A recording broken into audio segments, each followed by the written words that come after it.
Olá a todos que estão acompanhando aqui mais um episódio do videocast Jornada ABMN ESG. Você sabe, a ABMN, Associação Brasileira de Marketing e Negócios. A jornada surge começando aí o Comitê Técnico ABMN de Sustentabilidade. Será um programa com diversas atividades dedicadas a explorar e integrar os princípios da agenda ESG. Vocês sabem, meio ambiente, social e governança no universo do marketing, como encontros, lives, cursos, mentorias, eventos, entre outros. O nosso objetivo é qualificar profissionais e empresas a adotarem as melhores práticas responsáveis e sustentáveis, alinhando seus negócios com os valores da transparência, ética, direitos humanos e responsabilidade socioambiental. Estamos começando mais um podcast da Associação Brasileira de Marketing e Negócios, a ABMN, com patrocínio da Rede Economia. E olha, o dia hoje está incrível, está espetacular. Para quem não me conhece, eu sou a Sônia Araripe, jornalista, tenho uma longa história e a trajetória. E nós estamos hoje com a Thalita Gelensky. A Thalita tem um currículo, olha, fantástico. A gente vai ficar aqui meia hora só falando de currículo, mas eu tentei resumir ali um pouquinho. A Thalita é mulher lésbica, fundadora e CEO da Blend Edu. A Blend Edu é uma startup, né? Não é isso, Thalita? E ela desenvolve soluções para ajudar as empresas a colocarem diversidade na prática. Sim. A Thalita participou, vocês já devem estar lembrando dela, tá? Foi capa de revista, tá sempre aí badalada. Ela participou do programa Shark Tank, né?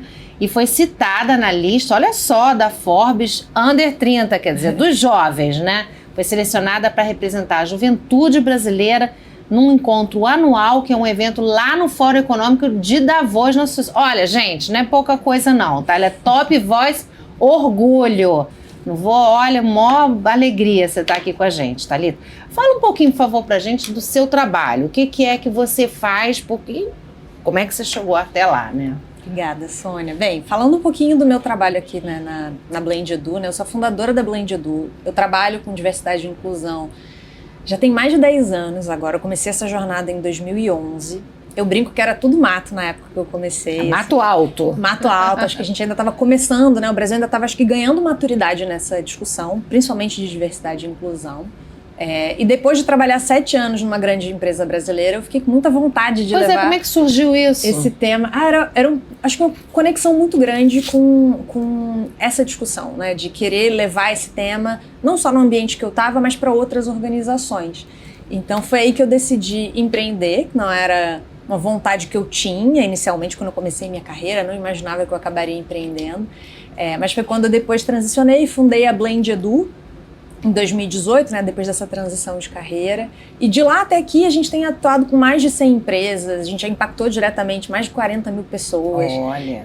Então tem sido muito bom ajudar as empresas através de ações de treinamento, sensibilização, consultoria de diagnóstico, desenho de estratégia e também produtos digitais, porque a gente tem pensado em como usar a tecnologia para gerar um impacto cada vez maior e chegar em mais espaços, né? Então isso é um pouco do trabalho que eu tenho feito hoje. Muito bacana. Ô Thalita, e como é que essas questões aí, né? Porque são temas, entre aspas, na moda, né? Porque, como você falou, quando você chegou era mato alto, ninguém nem falava muito sobre isso, eram temas meio tabus, né? Mas eles se tornaram cada vez mais relevantes para o marketing, né? Como é que você vê isso? Isso é parte de um processo? Eu acho que são vários fatores, né? Eu acho que é uma situação multifatorial. O primeiro ponto que eu acho que é interessante a gente refletir, que tem a ver com o contexto que a gente está vivendo hoje, é que teve até uma pesquisa recente da Edelman que falando sobre confiança, né? Isso, eles fazem anualmente essa pesquisa, fazem no mundo inteiro, inclusive o Brasil. Eu sei porque a gente acompanha. Exato. E a última edição, inclusive, mostrou mais uma vez que as pessoas na sociedade tendem até a ter mais confiança em organizações e empresas do que muitas vezes no governo, em determinadas instituições. Então, imprensa. Pois é, então eu acho que cada vez mais isso tem feito com que as empresas entendam que elas têm um papel social. Não existe dentro dos muros da empresa e fora dos muros da empresa, né? A empresa faz parte da sociedade e tem um papel de gerar transformação. Então acho que a discussão de diversidade, equidade, inclusão e até da pauta ESG como um todo vem nessa perspectiva. Mas é claro que também a gente começa a ver que as empresas, elas também começam a entender que para conseguir um market share cada vez maior, eu quero atender a um público diverso.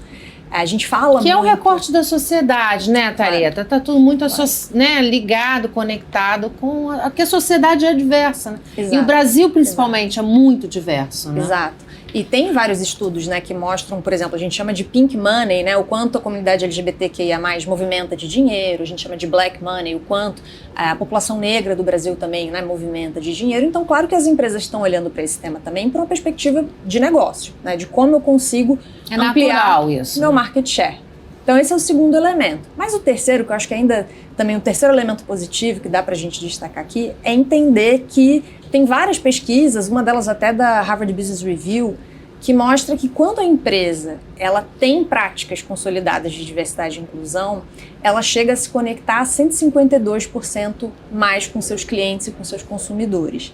Eu acho que no final o marketing é sobre isso, né? Marketing, comunicação, negócio é sobre conexão, né? É sobre como chegar em diferentes pessoas e criar conexões genuínas com essas pessoas.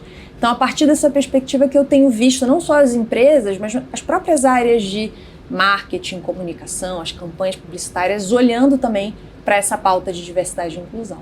E você sente, Thalita, que durante algum tempo se imaginava que diversidade estava só ligado à questão racial, à questão da cor das pessoas, e não se pensava tanto pelo lado sexual, pelo lado da diversidade. Enfim, a pauta diversidade é tão diversa também, né? É tão ampla, digamos assim, né? E o Brasil parece ter acordado para isso, né? Ter acordado para esse leque, né, tão diverso, né, da sociedade, enfim. Você acha que as marcas perceberam isso ainda há tempo? Quer dizer, ainda é tempo das marcas se darem conta disso? Acho que é sempre tempo, né? Mas hoje eu acho que é um caminho que, principalmente depois da pandemia, 2020, que eu acho que foi um ano muito emblemático de movimentos sociais, a gente teve, né, uma série de protestos por causa até do que aconteceu nos Estados Unidos com o George Floyd, isso também reverberou aqui no Brasil. Black Lives Matter. Isso acelerou muito, acho que a discussão de diversidade e inclusão, de certa forma. E claro que tiveram outros movimentos, outras discussões, a gente também tem falado muito sobre assédio, né, no ambiente de trabalho. Então acho que são vários elementos... saúde mental, né? Exatamente, acho que são vários elementos que na verdade sempre foram problemáticos, ou sempre foram questões da nossa sociedade.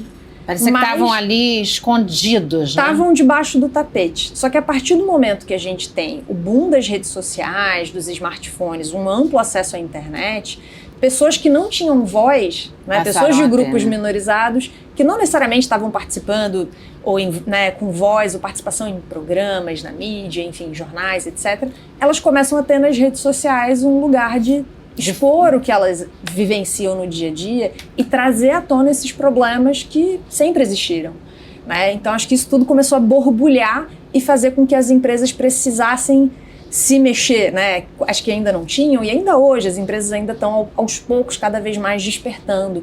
Empresas de diferentes portes, diferentes segmentos, diferentes indústrias. E precisam estar preparadas para isso, né, Thalita? Porque o que eu percebo muitas vezes é que quando acontece a crise é que, não, coloca alguém lá para resolver esse problema, vamos abraçar aqui essa causa e tal. Sim. O que não é isso, né? Sim. O que não é isso, né? Quer dizer, ela tem que ter uma trajetória, realmente, como você falou, ela tem que ter uma estratégia, uma trajetória, para quando acontecer a crise, pelo menos, ela poder, né? Sim. E o consumidor muito ativo também, né, Thalita? Acho que sim, cada vez mais eu acho que também, usando diferentes canais, inclusive as próprias redes sociais, o consumidor ele está muito atento ao que está acontecendo, e a gente tem um cenário também que a internet traz, o avanço da tecnologia traz, de muita transparência. Então já é difícil uma marca falar uma coisa que no fundo aquilo não tem consistência, né? Isso fica muito evidente e as pessoas acabam cobrando as empresas, as marcas, de que aquilo talvez não faça sentido, que ela está falando algo, mas ela não está fazendo aquilo de fato. Então acho que cada vez mais, né, a gente tem um cenário de muita transparência e o consumidor acaba então cobrando as marcas de se posicionarem da melhor maneira. E você percebe que as empresas estão conseguindo reagir também? Estão conseguindo avançar, porque às vezes nem só reagir, quer dizer, praticar realmente, fazer a campanha, o marketing, a comunicação, enfim, sair na frente, ser protagonista. Você tem sentido isso? Você vê campanhas assim nesse sentido? né, que conseguem mostrar essa diversidade e às vezes são campanhas, eu percebo muito assim, tão suaves, tão delicadas, né? Não precisam ser campanhas também tão diretas, né? Acho que nem sempre a gente precisa estar falando de diversidade e inclusão para incorporar a diversidade na forma que a gente comunica ou na forma que a gente faz as coisas, né? O que eu vejo é que, ao longo do tempo, acho que a gente ressignificou um pouco do marketing, da comunicação e de campanhas publicitárias. Acho que a gente sai de um cenário onde uma boa campanha era uma campanha criativa e hoje a gente vive um cenário onde uma boa campanha é uma campanha que comunica valores, que comunica propósito, que comunica a verdade da marca, comunica a cultura daquela empresa, né? O que é verdade para aquela empresa, qual é o propósito daquela empresa. Que é muito mais difícil, né? O que é difícil. Thalita, fazer, é difícil, né? Exatamente, pra porque tem que ser, começar também, muitas vezes, também de dentro para fora, né? Não só de fora para dentro. Acho que nem a empresa consegue, né? Como é que ela vai fazer a sua campanha e externar, né? Sim, é um desafio. São intangíveis, né? Exato. São intangíveis, né? Exato. Que é um pouco também um reflexo da sociedade, né? Quer dizer, as pessoas também são dessa forma. E as empresas também perceberam também que as empresas não são seguem sempre uma linha reta, né? Elas podem, às vezes, fazer curvas, enfim, ir para um lado, ir para o outro, e isso é uma coisa boa, às vezes, né? Tá aprendendo, enfim, é parte de um aprendizado, não é isso? É parte de um processo de evolução também, né, Sônia? Que, assim, conforme as empresas vão entendendo que o mais relevante é você comunicar verdade e propósito, tem coisas que se tornam maior do que a competição. A gente, inclusive, sai às vezes de um cenário de competição até para colaboração. Então, um exemplo que eu acho que é interessante, né? A gente está falando aqui, a gente tem normalmente, por exemplo, no mês do orgulho, no mês de junho, onde a gente fala, né, do mês do orgulho, muito, da comunidade LGBTQIA+. A gente teve, alguns anos atrás, por exemplo, né, uma campanha que ganhou visibilidade chamada Movimento de Marcas Aliadas, onde cada marca simbolicamente doou uma letra do seu nome para formar a sigla LGBTQIA+. E nessa campanha, por exemplo, a gente viu Itaú e Bradesco na mesma campanha, né, enquanto marcas aliadas. Ou então a gente viu também, na época que a gente teve muito debate por causa do programa Trainee da Magazine Luiza, que foi um programa focado em pessoas negras, né? E que teve muito debate, muita gente sendo contra. Tiveram, inclusive, empresas que no próprio LinkedIn, né, pensando em marca empregadora, se posicionaram defendendo e divulgando o programa de trainee da Magalu. Então, onde é que a gente para pensar uma empresa divulgando no seu LinkedIn, que tem foco, né, também de atração, um processo de outra empresa, ou duas marcas concorrentes numa mesma campanha? Então, acho que a gente começa a ver isso também como um sinal de que a empresa talvez esteja fazendo aquilo de uma forma genuína, de uma forma pelo legado, pelo propósito, pelo impacto que aquilo pode gerar também, né? Então, acho que isso é um indício que talvez leve algumas marcas para campanhas bem-sucedidas.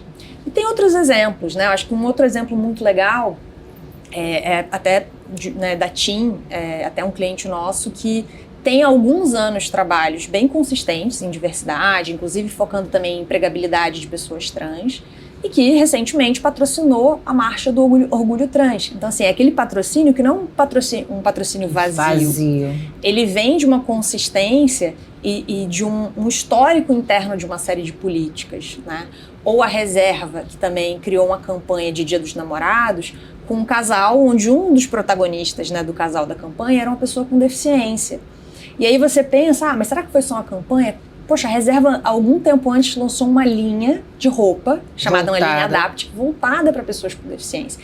Então, a partir disso, a gente começa a ver campanhas que não estão isoladas, né, desprovidas de significado. Elas vêm junto com algo muito maior, com uma estrutura e com uma robustez que mostra que aquela campanha pode ser uma campanha, né, bem sucedida. É claro que eu acho que nenhuma empresa está isenta de errar, de eventualmente ter que ajustar a rota ao longo do caminho, acertar, errar, dar alguns passos para frente, depois alguns passos para trás. Mas é um processo que a gente vê que é o que molda uma campanha e faz com que ela seja bem sucedida de alguma forma. A gente falou muito de diversidade, né, Thalita? Eu queria que a gente falasse um pouquinho mais de inclusão. E aí, inclusão, a gente pensando, por exemplo, comunidades, pequenas comunidades, grupos que não são representados hoje em dia. Você tem visto esse movimento crescendo? Você citou o caso dos deficientes, né?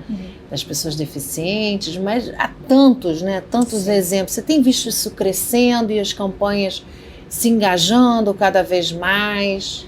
Com certeza, assim. Acho que quando a gente está falando de diversidade, acho que é legal a gente primeiro falar, né, quando a gente fala de diversidade e inclusão, de quem a gente está falando, né? A gente gosta muito de trazer o conceito na própria Blend Edu sobre a diferença entre diversidade inerente e diversidade adquirida. O que é essa diferença? Pois é, diversidade inerente tem a ver com marcadores sociais, características que você tem, que não necessariamente são coisas que você consegue mudar sobre você, né, e que fazem parte de quem você é, fazem parte da sua identidade. Raça, gênero, se você tem ou não tem algum tipo de deficiência, sua orientação sexual, sua religião, sua origem, né, de qual país, de qual região você faz parte. Então, essa é a diversidade inerente. E tem a diversidade adquirida, que são essas diferentes formas de pensar, diferentes habilidades que você adquire ao longo da sua vida, da sua jornada, né, profissional, pessoal, enfim. E é muito importante a gente entender que, claro, que essas duas dimensões, elas precisam ser trabalhadas em conjunto, porque não adianta eu trazer uma pessoa de um grupo minorizado, né, trazer uma pessoa com deficiência e trazer para minha equipe, trazer para minha empresa. Como a lei exige, porque a lei exige, exatamente, né? Então a maioria das empresas segue o que a lei exige. Vamos seguir o que a lei exige. Claro. Não adianta. Não adianta só trazer e não ouvir o que essa pessoa tem a contribuir, né? Não ouvir as diferentes perspectivas que ela traz. Da mesma forma, não adianta eu achar que eu estou trazendo pessoas completamente diferentes. Não, eu vou trazer aqui diversidade, só focar na diversidade adquirida. E aí você traz um monte de gente, todo mundo no fim pensa diferente. Eu acho que se você pegar, sei lá, eu e meu irmão, né? Eu tenho um irmão mais novo. Os dois, mesmo que criados na mesma família, no mesmo contexto, a gente pensa diferente. Então não adianta também trazer pessoas que a gente acha que são muito diferentes e a gente olha, elas têm o mesmo perfil, né? São todas pessoas que vêm de um mesmo perfil demográfico, ou têm uma mesma raça, ou têm uma mesma faixa de renda, exatamente. Então é importante que a empresa trabalhe essas duas dimensões, né? E no caso do Brasil, a gente tem questões muito latentes, né, em relação à questão de gênero. E é uma questão também global, né? Até um próprio ODS da ONU, né? Os Objetivos do Desenvolvimento Sustentável, um deles tem a ver com a questão de igualdade de gênero. Então a questão de gênero é muito forte no Brasil, a questão racial no Brasil é uma questão muito forte, a inclusão de pessoas com deficiência, a gente tem um volume enorme de pessoas com deficiência no Brasil, e a própria comunidade LGBTQIA+. Essas têm sido as 4 dimensões que as empresas mais têm trabalhado. Isso a gente viu até numa pesquisa que a gente fez recentemente da Blend Edu, que a gente chama de Panorama das Estratégias de Diversidade e Tendências para o ano seguinte. A gente faz anualmente essa pesquisa. Esses são os 4 recortes mais trabalhados. O que essas pesquisas indicam? A princípio, a gente tem visto a evolução dessas 4 dimensões. Elas seguem como top 5, digamos assim, o top 4. Mas em 5º lugar, a gente está vendo ano após ano um salto também na questão geracional. Porque a gente também está vendo uma tendência, né? Exato, de envelhecimento da população brasileira. Então as empresas também estão começando a olhar para isso e como fomentar empregabilidade de pessoas de diferentes gerações, até mesmo... E são grandes consumidores, né? Exato. São grandes consumidores. Exato. Então, essas são as 5 dimensões que a gente tem visto historicamente mais empresas trabalhando de forma estruturada, né? Não que você não possa trabalhar outras perspectivas ou outros recortes, até mesmo de classe social, como você falou, né? Pessoas em situação de maior vulnerabilidade social. Mas esses são os 5 temas que a gente tem visto cada vez mais fortes dentro das organizações que estão trabalhando de forma estruturada. Você acha que cada vez mais o marketing vai ter que prestar atenção para esses temas e de como tratar, como abordá-los, né? De forma realmente coerente, que é sobre isso que a gente está falando, né? Sim. No fundo é sobre isso, né? Não é só você ter aquele retrato, sim, então vamos lá, vamos marcar aqui. A gente já tem aqui sobre diversidade, já tem sobre etarismo, mas no fundo é como incorporar tudo e como harmonizar, sim, né? Eu acho que talvez fosse essa uma palavra, como harmonizar, né, Thalita? Porque a sociedade é isso, né? Sociedade diversa, ela tem pessoas de várias, como você falou, de várias idades, com vários recortes. Como você harmoniza isso, né? É difícil, né? Não é uma tarefa fácil, né? Mas eu acho que o meu maior desafio hoje, enquanto profissional de diversidade, é mostrar para as empresas de que é possível colocar a diversidade. Essa é a boa notícia, hein? É possível fazer. Animem-se. Exatamente. Ainda dá tempo. Porque quando a gente fala de diversidade, pode parecer muito abstrato, né? Ou então a gente fica muito, às vezes, no campo conceitual, falando. E não que não seja importante esse letramento, mas às vezes as empresas e as pessoas param aí, né? Elas entendem, entendi questões raciais, eu entendi questões de gênero, eu entendi mais sobre etarismo. Mas como eu faço, né? Mas o que eu faço? Né? E é importante a gente mostrar que diversidade, toda a pauta ESG é uma pauta que tem a ver com gestão, tem a ver com processo, tem a ver com framework, tem a ver com indicadores, né? Não é um tema abstrato, é um tema prático e que a gente precisa se movimentar, criar estruturas e processos para fazer ele acontecer, porque ele não vai acontecer organicamente. Tem que ser puxado. Tem que ser puxado. E você percebe também que tem que ter mais pessoas participando dessa conversa, Thalita? Você tem percebido isso? Cada vez mais pessoas participam dessa conversa e dando informação e compartilhando informação. É um processo de evolução, né? E assim, claro que hoje, quando a gente olha grandes centros, capitais, né, empresas grandes, esse tema já está cada vez mais difundido. Mas ainda tem desafios, né? Como chegar em regiões que não são tão centrais, né? Então, às vezes, regiões mais remotas do Brasil, onde muitas vezes o acesso a determinados conteúdos ou conceitos talvez não seja tão cotidiano, ou no caso das empresas também, como chegar em empresas de menor porte, como já começar a fomentar isso também dentro de startups, né? Então ainda tem muitos desafios, ainda é um tema que a gente ainda precisa trabalhar muito para consolidar, então cada vez mais a gente precisa de pessoas na mesa dispostas a aprender e a colocar a mão na massa para fazer a diversidade acontecer. Com certeza. Thalita, e como é que o consumidor e as marcas podem ficar atentos para fazer, como você disse, com propósito, de verdade, e não ser só aquele greenwashing ali que... O que se diria para essas marcas e para os consumidores? Acho que a gente tem que falar de 3 aspectos, gosto de reforçar. 3 Cs, digamos assim, né? Que é compromisso, coerência e consistência. Então, para uma boa campanha, para uma boa ação funcionar, a gente precisa desses 3 elementos. Então, primeiro, tem que ser um compromisso genuíno. A empresa não pode estar só falando de uma causa, eu estou usando aqui uma ação no mês de novembro, sem que isso tenha um compromisso associado. Isso tem que ter coerência entre discurso e prática, né? E tem que ter consistência ao longo do tempo, né? Então, acho que esses são 3 elementos que a gente deve estar atento para evitar ou para não cair, né, num greenwashing, como você falou. E a gente tem falado até sobre diversity washing, né, essa lavagem também da diversidade. E tem muito. De forma mais específica. Tem muito, Thalita. Né? Hoje em dia, eu acho que cresceu muito. Sim. Você tem percebido também, Thalita, o Brasil ainda é um país racista, ainda é um país preconceituoso. Sim. Mas, por outro lado, parece assim como se essas pessoas tivessem se libertado um pouco, e aí você entra numa empresa, num ambiente, você vê cada um com seu cabelo, cada um com seu jeito, cada um com... né? Parece que de repente as pessoas também se sentiram confiança para serem quem são. Sim. Né? Quer dizer, se as empresas aceitam como elas o são, né, o seu grupo, quer dizer, não são só guetos. Não sei se você tem essa percepção. É um movimento, né? Claro que, assim, eu também entendo que poder escolher a empresa que você quer trabalhar, né, e dizer, não, eu quero uma empresa que me aceite como eu sou. Isso também é um privilégio. São poucos, né? Então, até, por exemplo, para mim, né, no LinkedIn, se você entrar no meu LinkedIn, eu boto a bandeira do orgulho do lado do meu nome. Mas foi um processo para isso acontecer, e eu virar e falar, não, né, eu tô num cenário onde para mim faz sentido me posicionar dessa forma. Nem todos podem fazer. Nem todo mundo pode, né? E eu já fui parte dessa estatística de quem não falava abertamente. Eu, quando entrei no mercado de trabalho, não falava, por exemplo, sobre a minha sexualidade. E tem dados que mostram que 61% das pessoas da comunidade LGBTQIA+, ainda não falam sobre sexualidade no ambiente de trabalho.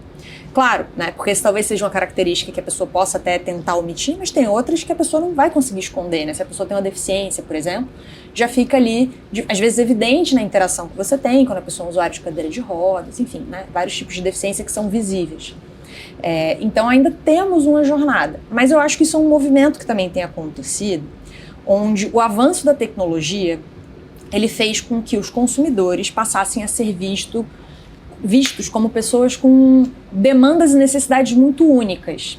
Então, quando eu entro lá no meu Netflix, é diferente do seu Netflix, né? Cada um tem recomendações que foram customizadas para o que eu assisto. E a tecnologia sabe identificar certinho, né? Exatamente. Então, a pessoa começa... Eu acho que está faltando para a sociedade ter esse chip também, né?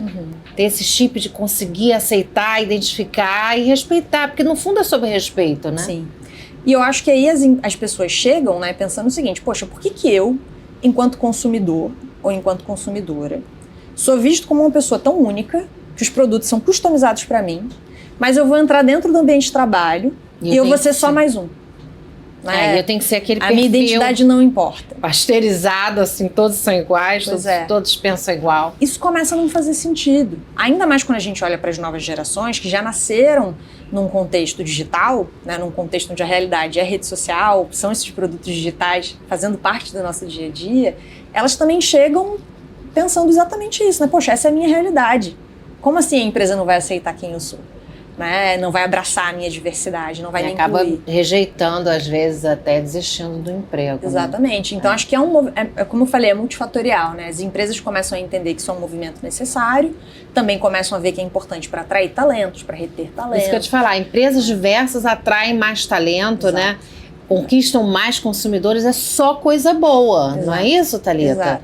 Muitos resultados positivos, mas é claro que a gente não pode achar que esse caminho vai ser simples. Não né? é nada e que não simples. Vai ser, nada e que não simples. vai ter seus desafios. Né? Então, assim, é uma jornada que também não é fácil. Você precisa realmente colocar ali esforço, dedicação, alocar equipe. As empresas têm também essa cultura. As empresas também refletem como a sociedade, elas têm temperamento, elas têm alma. É difícil você mudar isso numa empresa. Sim. Né? As marcas falam por si, né? E você tem visto tendências, você que está sempre conversando e vendo essas pesquisas, você tem visto tendências novas do que vem por aí pela frente? Quando a gente está falando de cultura, né, inclusive, e ações governamentais, eu acho que a gente tem visto muitas discussões, né, acho que nos últimos anos, em relação não só à atração, né, trazer essas pessoas diversas para dentro da empresa, mas incluir essas pessoas de fato, né? Então tem tido muita discussão sobre compliance antidiscriminatório, né? Como você cria tem que dançar junto, né? Isso. Canais de denúncia, Thalita, não é só trazer para festa, exatamente, tem que dançar junto. Exatamente. Falando mais especificamente em campanhas, né?